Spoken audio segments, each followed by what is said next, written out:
Okay, today on my Marvel Rivals, we talk about a problem that a large proportion of players have. I'm talking about ranked, but not just any ranked, specifically solo queue. Recently, a lot of people have hit me up like, pick and roll, oh my god, my teammates suck, I'm solo queuing, and I'm hard stuck at so-and-so rank. What can I do to fix this? And for those of you that are new, I'm no stranger to the solo queue grind. Ooh. This season, I solo queued my way all the way up to around Celestial, like midway through Celestial, to which I then duo queued to one above all.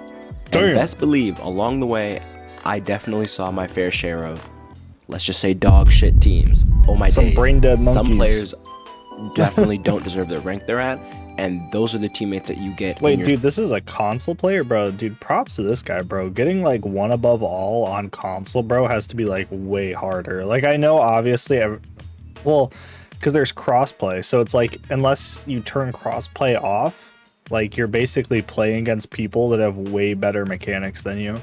Solo queue lobbies. But I do have some tips I want to share with you guys today that will definitely help you with your solo queue grind. And it's not just the standard tips like, ooh, get better, worry about positioning. These are tips that you can actually implement and you will see change your gameplay. So if anything I say at all today helps you, you have to subscribe. And if you don't like the video while you're at it, I'm gonna find you. Okay, the very first tip I have is something I know barely any of you have heard before. And it is to pick a character with a lot of solo carry potential. Oh. What this means is you pick a character that can do a lot of work completely on their own. That means mobility, that means defending themselves, and that means doing a lot of damage. What this does is it makes you rely on your team a lot less. You want your tanks to peel for you less, and you want your strategists to have to look at you less, and you also want your duelists to protect you less. I'm a Loki Now, main, bro. I know what you're thinking. Pick and roll, why would I want my team to not help me? That doesn't make any sense. We're in solo queue. You have to assume that your team is absolutely terrible at all times, which you probably already do. You're not slick. I already know you do that. Bro, I'm gonna be honest, bro. I try not to blame my team, bro. When the last 2 games I had, bro, it was just me with kills, and then like kills aren't all that matters, obviously. Like what matters is objective time, but I was the only one on the objective, only one with kills, only one like defending and attacking the objective. The rest of my team 0-10, 0-6, 0-8, 0-9, and I'm not the healer, so I was the tank. Well, I'm not even the DPS. What are we doing here, bro? When you pick a character with a lot of solo carry potential, you automatically rely on your team a lot less because you don't need them as often as you would if you picked a character that can't do a lot of things on their own. Now I'm going to go into a few examples. Let's do one for each role, starting with Vanguards. Doctor Strange, tons of solo carry potential. Yeah, definitely. He has a shield he can throw up right in front of himself, he can fly, his teleport literally wins matches, and he has a ton of burst damage due to his like dark magic. You know, it was funny. I think I was playing Doctor Strange. Thing he has going on. That's Look how at Doctor unwinnable Strange it was. for someone like Groot. Almost no solo carry potential. He has his walls for protection, and that's about it. And those even take a while to throw up. His little seed bomb does okay damage, but Groot overall is very, very slow. This means you're going to be taking a lot more damage than you would as someone like Doctor Strange, which means your healers are going to be constantly looking at you to keep you up because that's the only way you're going to live. And that just makes it stressful for them, and your team's ultimately going to do less because you're on Groot. If you're going to duelist, lots of good options here. I went with Magic because she has 2 dashes, she can do a lot of damage on her own. She has her projectile for a little bit of range, but the best part about Magic is she actually gets bonus health when she does damage. This means I don't need as much healing as everyone else because I can get my own health. Look at Magic versus someone like Moon Knight. Moon Knight requires really good positioning, and if you don't have that, you're going to be getting victimized the whole time. People are going to be diving you because you can almost do nothing to protect yourself close range. This means you're going to have other people protecting you a lot. Your Vanguards are going to have to play in front of you, and your healers are going to have to constantly worry about you getting jumped, and they have to heal you to keep you up. Less of a good option, but you can still play them. Now if we look at strategists, Adam Warlock, not really any solo carry potential. Like, you're going to be getting jumped the whole match, and I mean jumped, like violently. Adam Warlock has no mobility. Oh, that's true. If you see an Adam Warlock, that's where he's going to be in the next 5 seconds. Like, you can get this dude out of here at any time. It's really sad. Maybe don't pick Adam Warlock. If you want a character with good solo carry potential on strategist, look at Loki. This dude's a menace, especially this season. His rune is just invincibility. His clones, he can just swap between at any time. And on top of all of that, he can just go invisible if he really feels like it. This dude is going to take a lot of attention to kill. So that means you can do a lot more on your own. Not to mention, if you line his 3 clones up, he has really good damage. Yep. Moving on to the second tip. Learn to play one character on each role. Exactly. Just play. Guys, I don't know if you guys know Jaden from past videos he's been in, but dude, I literally was coaching him the other day. We got him from silver all the way to almost plat, bro. Like, he's maining Doctor Strange, Star-Lord, and who was the freaking healer? Cloak and Dagger. Like, bro has been grinding. One role all the way up to whatever rank you want, because you're gonna need to swap roles at some so point. This is and actually if you can't play really a character helpful. on every role, you might end up cooked, let me tell you. I've seen this so much on my way to one of all. Yeah, another good tip. So for all of you guys, like so you have your 3 characters, right?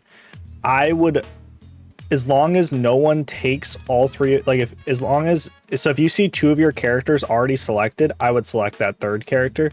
But what I would do is I would let everyone else select, unless like there's other people that aren't selecting. Like eventually you just got to step it up, like you're at a 4-way stop sign, but just step it up and grab the character. But what I would do is let everyone else grab their main or whoever they feel like playing, because not everyone, a lot of people don't play like 3 characters in ranked.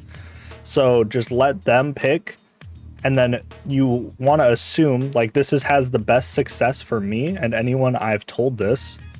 Just let them pick their characters, and then you pick one of your mains after, and then your team will have the best optimal win rate because you'll all be playing characters that you're supposedly good at. Obviously, there's times where people throw and they just pick some random person, like the dude who's never played Spider-Man picks Spider-Man. It happens, but like, you have a way higher rate of not losing with that kind of method. At least that's from my experience. That's what I had my friend Jaden do too. And like I said, he went from silver to plat in like almost a day. Have a team and when I say a day, I mean like 5 hours, maybe less. Somebody will start doing bad. You'll be like, hey man, can you play any other role? And they will literally tell you with a straight face, no. Dude, you were in Grandmaster. What do you mean, no, you can't play another role? That is insane to me. Especially this season, where comps are the most diverse they've ever been. 2-2-2 is the standard comp, 2 Vanguards, 2 Duelists, 2 Strategists. But this season, we've seen 3 Strategists, 1 DPS, 2 tanks. 3 Strategists is diabolical. Seen 3 tanks, 1 Duelist, 2 Strategists. We've seen the 3 Duelists, 1 Bro, don't be running 3 tanks around me, bro. I'll Wolverine on you, bro. Vanguard, 2 Strategists. I mean, there are just so many ways to go. You need to be able to fill in whatever role your team needs. Literally, that's what I was saying earlier. If you know you are a 1 role trick type of guy, you need to start playing some quick match and learning new characters. There's not one specific role you should be playing. There might be a role that you're the best at and, you know, may win you more games than others, but sometimes being mid at another role gives your team a better chance at winning than you forcing the role that you're the best at. That's why it's better to learn to play at least 1 character on every single role. Yep. And if you get the chance to play the role that you're the best at, of course, play it. Why not? But don't force it in a game where you're clearly losing because of it. Pick up a brand new strategist. Yeah, because like, tell me, before I started doing this, I'm not going to tell you how many times that I played a game and I picked DPS or I picked tank, whatever I was feeling that day. Maybe I was feeling healer. And then my teammate goes and fills, right? And they go 0-12 and they're not healing or they're not DPSing or they're not tanking, whatever their job is. They're not spacing the enemies. They're not positioning well. Like, it is diabolical how hard it is for these dinguses to play any role besides the 1 role. Like, I don't understand it.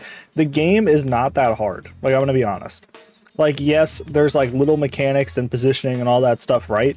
But you would think it's not that hard to do damage and get a kill, and not that hard to heal and keep someone alive, and it's not that hard to tank and space people away.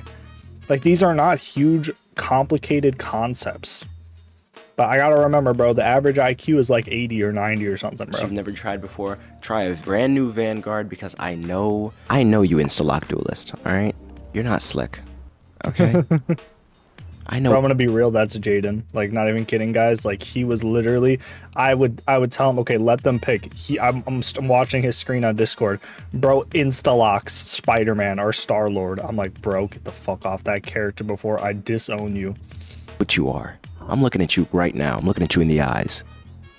Stop insta-locking. Okay? Start filling, and you will start doing better. And the third and most important tip, drop the victim mentality. Everybody who solo Facts. queues at low elo has the same exact mindset. They all think that their teammates are the problem and they are the fastest ones to blame each other. You need to stop blaming your teammates purely off of stats. See, the only time I blame my teammates is once we lose the game and they're all 0 kills. They did nothing all game and no one ever touched the objective except me. At the end of the game, I am flaming you. I am flaming you all day. I'm going to recall things you don't even remember that you did in the game and be like, I saw you in that corner when you got fucking insta-locked and killed by Wolverine. Yeah, I saw that. Where were you? Why were you in the corner position bad? Like, I'm going to start calling out your past life mistakes, bro. I don't care. Now, during the game, I'm going to be like, yeah, bro, you just got to do this. Hey, bro, it's okay. We just got to get through. It's like, I'm going to be your best friend. But once you make me lose that game and I know it was your fault, oh, I'm going to turn around and stab you 70 times, dude. I don't care. You're about to get the fuck you're about to get the back shots of doom, bro. I don't even care, bro. Like, there is no reason that you should be doing that bad. I don't even care if you're having a bad game. There is no reason ever that you should have 0 kills and like 12-20 deaths. There's in plat, in freaking grandmaster, like, there's no reason. In diamond, like, what? But anyways, point is, he's right though. You should be supportive of your teammates, but once the game's over and like they were actually being cheeks, like, don't be like, oh, you're 8-4, bro, you did nothing all game. Oh, like, come on, let's be real. They probably did something. Like, let's be real. But if they're like actually doing nothing and they costed you the game and they were just running it down, like diving into the team and then not like obviously there's characters that dive in and out, but like, you know what I'm saying, like they just dive in and die all the time. Like, it's like, obviously they're not doing what they're doing, or maybe the healers weren't healing like they should have. But it obviously depends, because like if he's diving all the way across the map near their spawn, like, you can't expect a healer to heal that. Like, you know what I'm saying? Like, that's just ridiculous. And you need to stop saying that you're carrying just off of stats. Because Also, I'm gonna be real. Never say you're carrying, because you're not carrying. You can be doing the best on the team. You're not carrying. You can be carrying a game. Like, you can't be carrying them. You can be doing the best in the game. You will never be carrying, unless like the enemy team is bots, because this game is a team game. It's not. Like, in League of Legends, you can kind of carry because you can get fed. In Valorant, you can carry if you're really good at aiming. In this game, there's none of that. There's too many factors that you cannot carry. Like, you can have a bigger influence on the game than everyone else on your team, but you cannot carry. Like, I'm sorry, that's just not how this game works. Like, if the game was more like Rainbow or Valorant, or where it's like simple and like, you just need to headshot everyone and you're like, wiping the team every match, then yeah, every round, then you're carrying, right? But like, or like I said, in League, if you get super fed, well, now you're just like a fucking dungeon boss coming in and raiding people's booty holes. Like, there's nothing they can do against you, right? But in this game, like, that's not how this works. It's the same in Overwatch. I feel like maybe you could carry, but I feel like that was because like the ults lasted longer. Like, for example, Genji's ult lasted like 8 seconds and you could go run around and sword slash the entire team and then leave. But it's like, even then, like, I feel like in this game there's just way more counterplay. Like, yeah, as Psylocke, you can like go on and like say the whole team's grouped up and you ult on them, right? And they all die. Yeah, like, that's a good play, but half of the time that's not going to happen because the enemy team's just going to support, defense ults, and then they're only like a quarter of them are going to die. Like, you know what I'm saying? Like, you can't really just wipe the team and then keep going. Like, you can't do that unless like maybe if you were like a one above all in like a plat lobby, or like a well, no, not even because no, we saw videos. Remember, there like not I don't know if you guys seen these videos. I haven't reacted to them, but there's literally like videos of one above all players getting dusted in like silver or bronze or something. So like, if you think that you can carry when a one above all person can't, like, I don't know what kind of ego you have. You know what I mean? Like, you're not him. You know what I'm saying? So like, I don't think there is a case where you can carry in this game unless you're going against bots. Like I said, You could have 30 elims. If you only have 7 final blows, your elims don't mean anything. You were just leeching kill credit. You didn't really get any picks as a duelist. I just don't think kills and stats matter at all. I'm gonna be honest. I think if you're not, because there's so many times when I'm playing this game, and you know why we lost? It's not because we didn't have enough kills. It's not because we didn't have enough heals. It's not because we didn't have enough damage like blocked. It's because no one was on the objective. No one was progressing the objective. No one was taking the objective. The objective was taken by the enemy team, and it's been taken by them for the last 5 minutes. Let's be realistic, more like 2 minutes because of how long the games are. 2 minutes, and no one has touched it, and we're over here pushed up fighting them. Like, do you know what I'm saying? Or pushed back fighting them. Like, you know what I'm saying? Like, there are so many games where I've had where tanks just don't push. Like, I feel like I have to solo tank to push up, and then my other tank, do you know where he is? He's Groot, and he's in the spawn of my team. He's in our spawn, like, fighting Jeff. This is a real story. Like, I will have to find the video and post it. It is diabolical.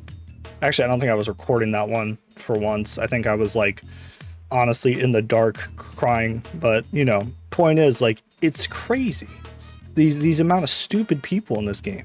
But the point is, if you focus on the objective and you focus on defending and attacking that objective instead of going for kills, like trying to ego these other teams and all this other stuff, you will win so much more. And the more people that think this way, the more people have like a higher chance of winning, because, you know, the general group of people playing will have a better, you know, mindset. Hey, we need to focus the objective. Hey, we need to communicate. Hey, we need to be positive, and instead of eating at your own team. Like, there's a reason that any time that there's infighting in a country, in a, you know, in some type of group, team, whatever, they lose. Like, you know what I'm saying? Like, like it's stupid. If you were playing Vanguard, if you have 80,000 damage blocked and only like 12,000 damage, you weren't protecting anything. You were just taking a lot of damage. You need to start thinking about the game outside of the stat sheet. That means in each individual team fight, you need to think about what you need to do to win, okay? And that doesn't mean, oh, I need to get this kill to win. Like, yeah, duh, obviously, but you need to think. High priority targets. Get on their supports at all times. Yeah, you need to target the supports, and then you need to target whoever is like doing the most. Like I said, you can't carry, but whoever has the most influence on their team. Like, so say it's Hella, she's out there wiping a lot of your teammates. She is literally op number 1. She is a problem. Get rid of her healers and then chase that bitch and slice her up. Unless she leaves the objective, if she runs away back to her spawn, do not chase. Sit on that objective, sit on your throne of skulls, and enjoy your life. You just won. Whether you're a Vanguard, whether you're a duelist, and if you're a strategist, it's a little bit different because you're not going for kills. You need to worry about who's important to keep up, okay? All your teammates are not equal. I'm sorry to be the one to tell you that. If your other strategist friend is getting jumped, all right, you need to start healing them immediately, because if they go down, you're going to start stressing. Or if you're okay? a DPS, you need to turn around. Struggling. You're going to be screaming as you get so. Also, strategists, stop being a bitch. Like, stop being victims. You can kill the Spider-Man in the back. It's going to be hard, but you can do it. There's so many times when I see a cloak and dagger, they don't just turn into cloak and suck that Spider-Man dry. Like, why do we make it seem so hard? Like, yes, obviously DPSs should turn around and help you, but there's like to a point where it's like, if there's one dude jumping you and he's not like doing these crazy combos on you, like, yes, there's Spider-Mans, they're insane, but most of them aren't. Like, the ones that aren't, and like these other people who are jumping you, like Psylocke, I understand. There's not much you can do about that. She comes behind you, she insta-kills you, but like the best you can do is like turn into your shadow form and, you know, leave, right? But like, there's 2 of you back there. Like, you have to be aware as a strategist and as like anyone on the team, turn around and shoot them. Like, and also there's this thing called turning on your mic and being like, hey guys, there's a Psylocke in our backline, or ping, you know what I mean? But the ping system kind of doesn't work half the time because the way it's like, you know, you press the button and you accidentally ping something else, right? So just turn on your goddamn mic, bro. Like, I don't care if you're a 12-year-old kid going, oh, guys are in the backline. I'd prefer that than you just sitting there and dying. Like, you guys gotta stop this. Like, it's ridiculous. Like, no one calms, bro. The only time I saw calming, do you know what's crazy? There's no calming in my rank. I'm watching Jaden play in silver. They're actually calming now. I'm like, where were these silver teammates when I was in silver? Like, what the fuck? Solo ulted. Like, they were strategizing. The stat sheet also doesn't show your ult management. Who uses what ult when, what ult saved you a team fight, what ults lost you a team fight. Let's say you're playing Star-Lord and you have 45 elims and barely any final blows, and you popped your ult like 6 times, and each time you popped it, it was countered by a support ult. Your ult could have won you multiple team fights that would have led to you winning the game. It's not going to be easy at first. Okay? So you got to wait for those defensive ults to pop. Mentality and start realizing you can do better no matter what. I don't care if you just got SVP. You probably could have been playing better. Positioning might have been off. You might have gotten first picked in literal match point overtime. That means you sold, but it doesn't matter what the stat sheet looked like. You sold the very last team fight. Yeah, people need to stop looking at the stat sheet, okay? Like, for example, look at this this Black Panther. He has 24 kills. Guess what? His team is losing to this. To an 8-7, to 11-7, to a 6-7, to an 11-4, and an 8-5. And a 6-10. Like, bruh. Like, put the ego aside, bro. These stat sheets mean nothing. This is not Dungeons and Dragons, bro. The stat sheet don't matter. That's why your team lost.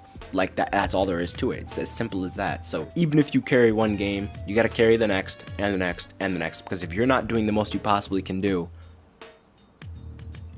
Sorry, I had to sneeze. I'm not going to cut that out. If you're not doing the most you can possibly do, you're probably not going to win the game. Now, I'm confident everybody found at least one thing to help them, so I'm going to end the video here. Sorry it's a little bit short, Phone but vibrates I've been is getting wild. a ton of messages about solo queue, and I figured I just wanted to come on here and just throw out a few tips to help you guys out. If you guys like the content, or you really did find this video helpful, subscribe, then like the video. Yeah, this video was awesome. That was beautiful. Definitely need to subscribe to Pick and Roll, like the video. I agree with these tips. Like, I've literally told these tips to Jaden too, who like I've been coaching for like the last 2 days. Bro's like already like, he's gonna pass me up soon, honestly, because I haven't been playing enough. But you know, what you gonna do, right? But the game, like, not the game, bro. I was about to be like, this game is so fun, bro. I'd be glazing it too much. Nah, but like the game, bro, like you gotta just like, you gotta play for the objective. This is an objective-based team game. Like, that's all you guys gotta do to win. That's all you guys gotta do. That is like the #1 thing you can do to win this game. And then obviously, you know, try to be a team player. Just like in football, bro, or whatever sport you played in, you know, high school, or if you still are in high school. Obviously, kids play games. Anyways, like and subscribe to the video, like and subscribe to Pick and Roll, like I said, and comment below what you guys think. Do you guys have any tips that you also think are helpful, or you know, maybe comment if this stuff helped you? Like, you know, I would try this stuff out and see if it helps you get better, because I honestly think it will. Like, there's no reason it should not help you improve crazy amounts. Like, you should go up 2 to 3 ranks when you start doing this stuff. Oh, also, before we end the video, please stop playing after you lose 1 or 2 games. Switch to quick play or get off the game completely. Do not keep playing ranked, because you are just going to go on a losing streak. Best advice I can give you. Anyways, peace.